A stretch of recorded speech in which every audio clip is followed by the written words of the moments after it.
Live from downtown Detroit, home of WDIV and Click on Detroit, Local 4 News at 5 starts now.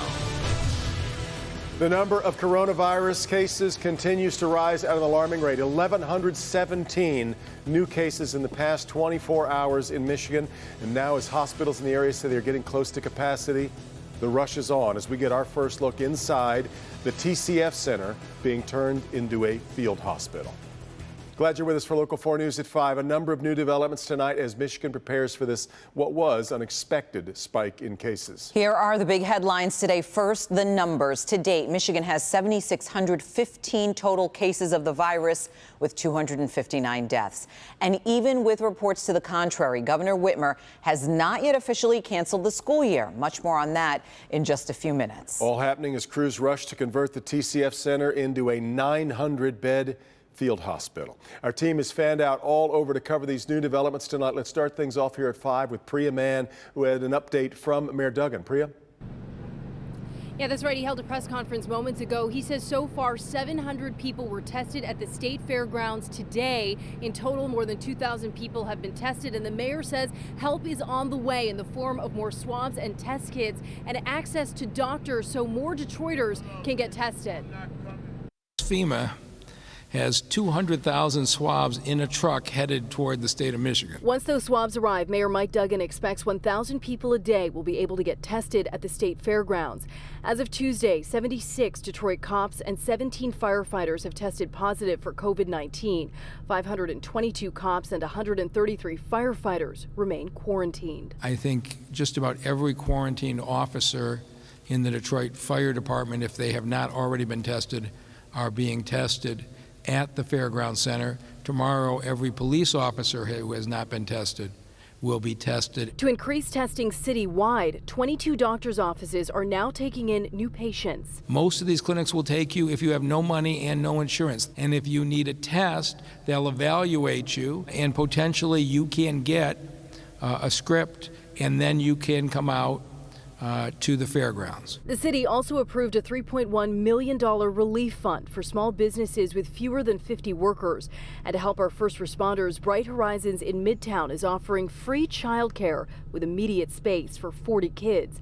As of Tuesday afternoon, Detroit has 2,086 confirmed coronavirus cases. 73 people have died. We're continuing to lose our neighbors, and the number of positive cases will continue to grow because our testing is expanding, and I expect our numbers will grow faster than others. Yeah, Detroit being considered a national hotspot. He held his press conference here at Eastern Market so that we could all be spread out. He's urging people to continue to practice social distancing. If you're a small business, you could be entitled to $2,500 to $10,000. And if you're looking for a doctor, they've got that information up on their city website. Reporting live from Eastern Market, I'm Priya Mann, Local 4. Okay, Priya, let's now move to the statewide response and the big question about canceling school for the remaining of the school year. Governor Whitmer has not made that official just yet. She does, however, say that a decision is coming soon on whether or not the state will indeed cancel the rest of the school year. Jason Colthorpe spoke to the governor today. Jason? Sandra, the governor's pretty tight-lipped on what the path forward is going to be, but as of right now, she's considering all options.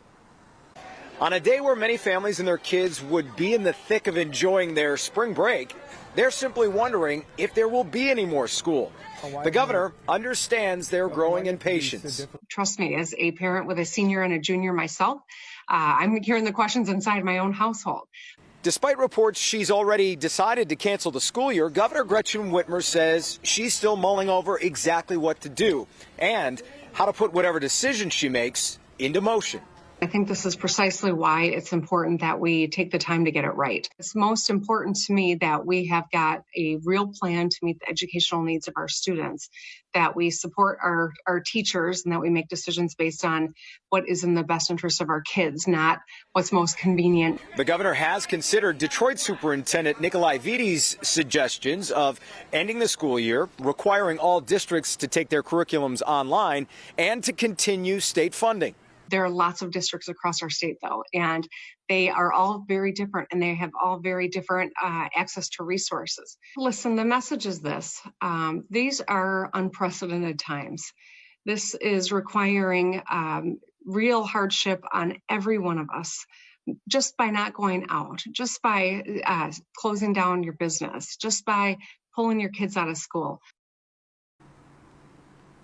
Unprecedented times, to be sure. Now, if she is leaning toward canceling the school year, you can understand why it's taking so long. What happens to all the students, where they are in their academic career? What about seniors and graduation and all the work they're still doing to earn college credit and then some? The governor says she will make her announcement about the school year on Thursday. Devin and Sandra, back to you. Yeah, lots to sort through. Thank you, Jason. And as we speak, a mad dash is underway inside the TCF Center to convert it into a field hospital to treat coronavirus patients. Our first look inside since FEMA and the Army Corps of Engineers got to work building what could end up being a 900-bed facility. Victor Williams got to go inside. Really fascinating and impressive how quickly this is happening, Victor. Yes, absolutely, Devin and Kimberly. These guys have been working at an extremely fast pace, and the inside already looks quite different, but they're hoping that same place can be used to save tons of lives. What the Corps of Engineers has called these is alternate care facilities. The inside of the TCF Center will look extremely different, at least for the next few weeks. Currently, we're working on this one, which is Hall C, and there's one downstairs called Hall E, which will likely be for 400 additional. Halls C and E are being transformed into a makeshift hospital with the capacity to see at least 1,000 patients during this COVID-19 virus pandemic that has changed the world. This facility is specifically for COVID patients. They are going to create negative pressure in here, just like a hospital room, so the patients can use oxygen if needed, but they will be quarantined from other patients. Each cubicle will allow a patient to have what they call semi-privacy, with the electricity running to every station. The best we can do, we want to help as many people as we can. And the hope is that the TCF Center will help doctors to get a hold of the virus before it's too late. We're definitely eager to help. We have the ability to help, and we're going to make sure we do this as soon and as professionally as we can. Now, April 9th, that's the date that we've been given that they're expected to have the construction done. But some people have told me that there's a chance that they can be done even sooner. For now, we are reporting live at the TCF Center. Victor Williams, Local 4. Well, we always marvel at how quickly the auto show goes up. Look at this. All right, Victor. Tonight, Michigan Medicine is pushing everyone to practice aggressive social distancing. Their experts project if we all do our part, we could have 65% fewer patients in the hospitals come early May. Dr. Frank McGeorge here to explain exactly what they're asking us to do and how they're preparing for more patients. Frank?